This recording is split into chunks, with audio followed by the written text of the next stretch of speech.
নমস্কার বন্ধুরা, মালবিকার হেসেলে আপনাদের সকলকে স্বাগত। সামনেই পয়লা বৈশাখ, আর পয়লা বৈশাখের দিন দুপুরে পাতে এই বাসন্তী পোলাও কিন্তু খেতে দারুণ লাগবে। এমন ঝরঝরে চালের বাসন্তী পোলাও বানাতে লাগবে বাসমতি চাল। এখানে আমি 250 গ্রাম বাসমতি চাল নিয়েছি। ফোড়নে লাগছে তেজপাতা, দারচিনি, লবঙ্গ, এলাচ, গ্রেট করে রাখা আদা, চিনি, ঘি, কাজু, কিশমিশ, নুন, হলুদ, গরম মশলার গুঁড়ো। প্রথমেই চালটাকে ভালো করে ধুয়ে চালের জলটা শুকিয়ে নিয়েছি।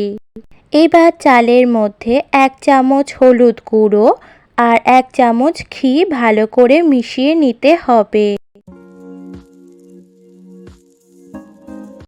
চালের সাথে হলুদ আর ঘিটা ভালো করে মিশিয়ে এবার কড়াইতে 2 চামচ ঘি দিয়ে দিলাম।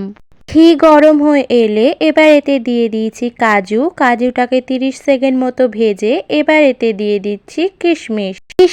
কাজুটা ভালো করে ভেজে নিয়ে এবার কড়াইতে আরেকটু ঘি দিয়ে এবার দিয়ে দিচ্ছি এর মধ্যে ফোড়ন, দারচিনি, লবঙ্গ, এলাচ, তেজপাতাটাকে হালকা করে একটু ভেজে নেব, তাহলে সুন্দর স্মেল আসবে। এবার এতে দিয়ে দিলাম গ্রেট করে রাখা 1 চামচ আদাটাকে 30 সেকেন্ড মতো ভেজে নিয়ে এবার এতে দিচ্ছি চালটাকে এবার ভালো করে ভেজে নিতে হবে।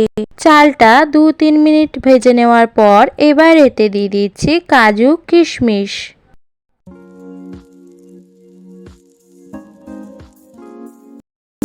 এবার এতে আমি দিয়ে দিচ্ছি ঈষৎ উষ্ণ জল।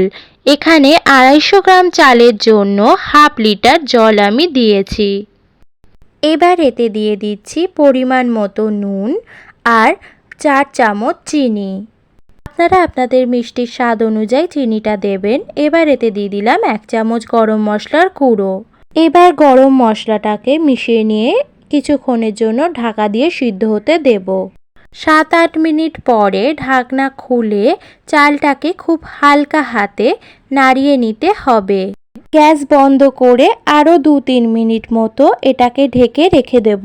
2-3 মিনিট পরে ঢাকনা খুলে চালটা দেখুন ঝরাঝরাই রয়েছে, গলে যায়নি। বাঙালি নববর্ষের দিনে এই বাসমতি চালের পোলাও মাছ মাংসের সঙ্গে কিন্তু দারুণ জমে উঠবে। আমার এই রান্নাটি যদি আপনাদের ভালো লেগে থাকে তাহলে লাইক করবেন, কমেন্ট করবেন, সাবস্ক্রাইব করবেন আমার চ্যানেলটিকে। ফিরে আসবো পরের দিন নতুন রেসিপি নিয়ে।